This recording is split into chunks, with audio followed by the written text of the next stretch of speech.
Bonjour à tous et à toutes.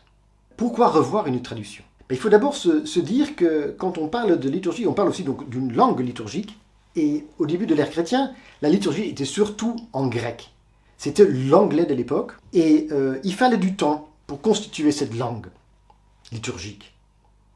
Même chose pour le latin qui est survenu de plus en plus. Et surtout donc dans le nord de l'Empire romain et l'Occident, on allait donc maintenant utiliser le latin.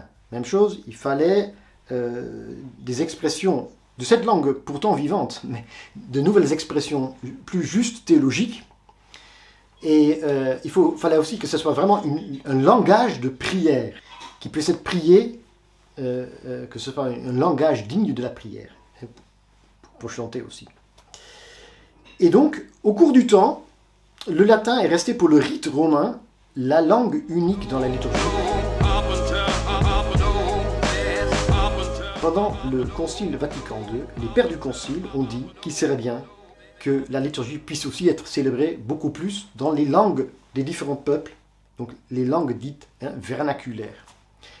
Pour ce faire, il fallait donc traduire tout d'un coup dans je ne sais combien de langues. Parfois des langues de pays nouvellement convertis, où même des notions théologiques étaient encore difficiles à traduire, mais aussi pour le français ou l'allemand ou l'anglais, on connaissait bien sûr des termes théologiques déjà plus ou moins dans la langue du peuple, mais il fallait quand même aussi que ce soit un langage qu'on puisse utiliser pour la prière. Et là, c'est pas du tout si évident.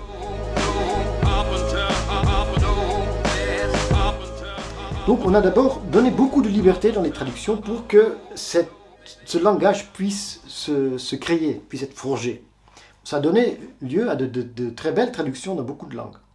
Mais on s'est rendu compte au cours du temps aussi qu'on a parfois omis ou ajouté des choses aux prières. On a parfois omis des notions théologiques. Et comme la prière liturgique est aussi de la théologie priée, pour ainsi dire, on dit lex orandi, lex credendi, donc ce que nous croyons, c'est aussi ce que nous prions, et ce que nous prions, c'est aussi ce que nous croyons, donc d'où l'importance de ce contenu, qui soit juste. Et donc on a la Congrégation pour le culte divin, en 2001, a sorti un document approuvé par le pape, c'était Jean-Paul II à l'époque, disant que désormais, toutes les traductions liturgiques devaient être revues et que pour chaque prière, on ne devait ni ajouter quelque chose, ni enlever du contenu. C'est pas chose simple, et donc on s'est mis au travail dans beaucoup de pays. Ça marchait un peu mieux dans tel pays, un peu moins bien dans l'autre, et donc on butait parfois sur des choses. Et donc là, en 2017, pour remédier à ces problèmes, le pape François a sorti un motu proprio, donc écrit par lui-même, qui s'appelle Magnum Principium, et qui donne un peu plus de liberté aux conférences des évêques dans ce travail, et qui dit en même temps que quand il s'agit d'être fidèle, il s'agit non uniquement d'être fidèle à la langue de laquelle on traduit, mais aussi à la langue vers laquelle on traduit. Donc le fruit qu'on a aujourd'hui en France et dans les pays francophones d'un missel en français, c'est le fruit de tout ce travail. Alors qu'est-ce qui a changé concrètement? Je vais parcourir rapidement 10 points pour juste vous donner quelques exemples. Nous parlerons surtout de cette partie, ce qu'on appelle l'ordo missé, donc cette partie de la messe qu'on utilise pour toutes les célébrations. Donc au début de la célébration, le prêtre dit cette phrase, la grâce de Jésus, il va dire maintenant le Christ, notre Seigneur, l'amour de Dieu le Père et la communion de l'Esprit Saint soient toujours avec vous. Donc cette salutation. Bon. Un autre exemple, l'acte pénitentiel. Là, change pas mal de petites choses. On va entendre parler de frères et sœurs. Ça, c'est nouveau, au lieu de frères uniquement. Et puis, on ne va pas dire que nous sommes pécheurs, mais que nous avons péché. C'est beaucoup plus concret. Je vous donne l'exemple donc, du texte du Confiteor, donc je confesse à Dieu. Ça va être maintenant, je confesse à Dieu Tout-Puissant, je reconnais devant vous, frères et sœurs, Que j'ai péché en pensée, en parole, par action et par omission, oui, j'ai vraiment péché. C'est pourquoi je supplie la bienheureuse Vierge Marie, les anges et tous les saints, et vous aussi, frères et sœurs, de prier pour moi le Seigneur notre Dieu. Et dans une autre formule de l'acte pénitentiel, ce qu'on appelle les tropères, donc autour du Kyrie, on va désormais dire Jésus, Seigneur Jésus, envoyé pour guérir les cœurs qui reviennent vers toi, Seigneur, prends pitié. Là, on reste plus proche du fondement biblique du texte liturgique. Il y a par exemple ce texte du psaume 146 qui dit que le Seigneur guérit les cœurs brisés. On entend maintenant guérir les cœurs. Autre exemple, au Christ venu appeler les pécheurs. Plus appeler les pécheurs à la vie, mais appeler les pécheurs tout court, parce que c'est plus proche du texte biblique. Je suis venu appeler non pas les justes, mais les pécheurs. Matthieu 9, 13. Dans le gloire à Dieu, on va parler non pas du péché du monde, mais des péchés du monde.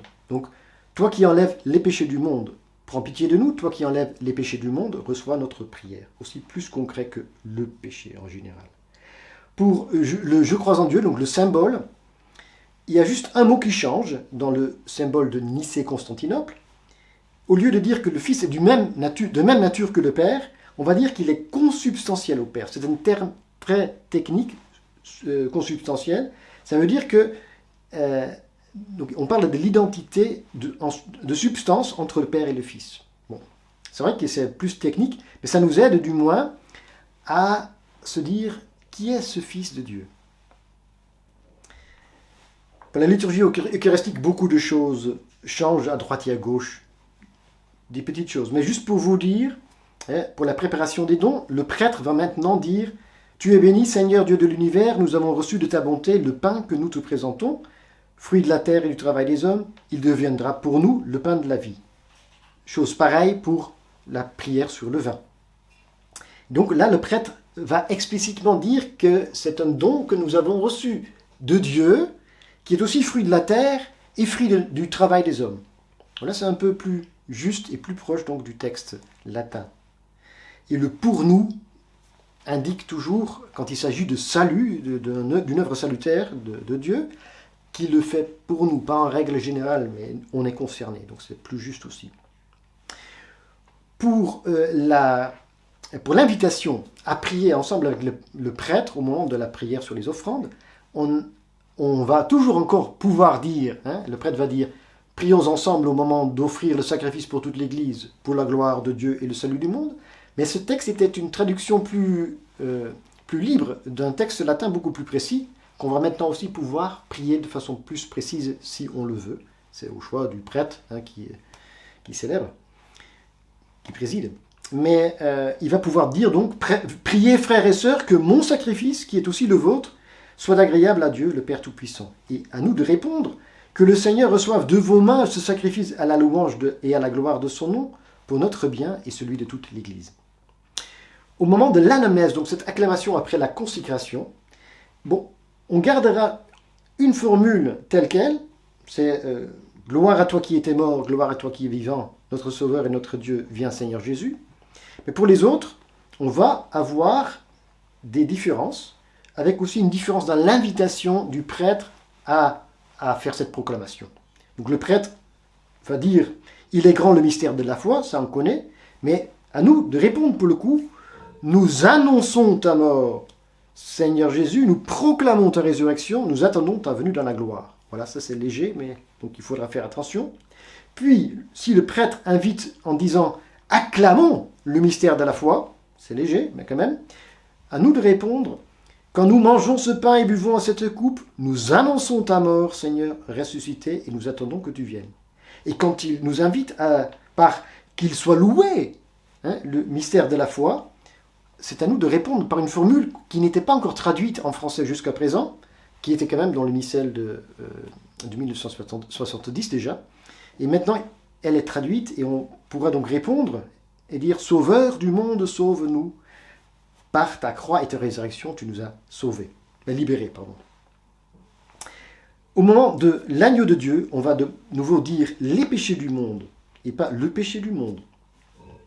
Et le prêtre va nous inviter à la communion par des paroles plus bibliques, plus proches du texte biblique, en disant « Voici l'agneau de Dieu, voici celui qui enlève le péché du monde, heureux les invités au repas des noces de l'agneau. » Puis pour la rite de conclusion, au lieu d'avoir une formule unique pour renvoyer le peuple, donc là on voit c'est quand même un acte liturgique aussi d'importance. Donc pour accentuer cela, on a 3 formules différentes encore qu'on peut employer. C'est « Allez porter l'évangile du Seigneur » ou « Allez en paix, glorifiez le Seigneur par vos vies » ou tout simplement « Allez en paix ». Voilà encore 3 points d'attention, moins sur le texte, mais sur l'ensemble du missel. On va accorder maintenant une place plus grande au silence. C'était déjà dans la présentation générale du missel romain que le silence sacré, c'est vraiment aussi un acte de prière. Et donc on va avoir un peu plus de silence normalement au début de l'acte pénitentiel pour se recueillir, et après l'une ou l'autre lecture si on veut, ou après l'homélie, qu'on fait le Saint-Père à la place Saint-Pierre pendant la messe, puis après la communion. Mais aussi à un autre moment, on a peut-être moins l'habitude, mais à la prière qui s'appelle prière de collecte, donc c'est la prière d'ouverture, qui s'appelle collecte parce qu'en latin ça s'appelle collecta, et collecta veut dire, ça vient de colligere, de rassembler. Donc c'est le moment où le prêtre rassemble toutes les prières du peuple fidèle dans une prière qui s'appelle la prière collecte. Et donc avant de faire ça, on se recueille pour qu'on puisse, chacun dans son cœur, formuler cette prière au Seigneur. Puis, il y a la mise en avant du chant. D'abord en français, avec un peu plus de notation musicale dans le missel. On voit ça dans tous les autres missels aussi du monde, parce que le modèle, le missel en latin, a fait la même chose, pour qu'on chante clairement plus. Et puis, on mettra aussi plus en avant les textes latins de l'ordinaire de la messe, donc le Kyrie, c'est du grec, le Gloria, le Sanctus et l'Agneau de Dieu, l'Agnus Dei, mais aussi le Je crois en Dieu, donc le Credo, et le Pater Noster, Notre Père. Et puis, quand il s'agit de toutes ces parties en rouge, ce qu'on appelle les textes en rouge, c'est les rubriques, c'est quel geste adopter à quel moment. Mais justement, là, on a été un peu moins clair en 1970. Là, on a un peu remédié à tout ça. Et juste pour vous donner quelques exemples de ce qui peut-être pourra changer concrètement dans votre vie paroissiale, c'est qu'au moment du symbole de Nicée-Constantinople, ou même de celui des apôtres, au moment qu'on parlera ou on chantera le mystère donc, de l'incarnation, qu'il a pris chair par la Vierge Marie et s'est fait homme, à ce moment-là, on va s'incliner.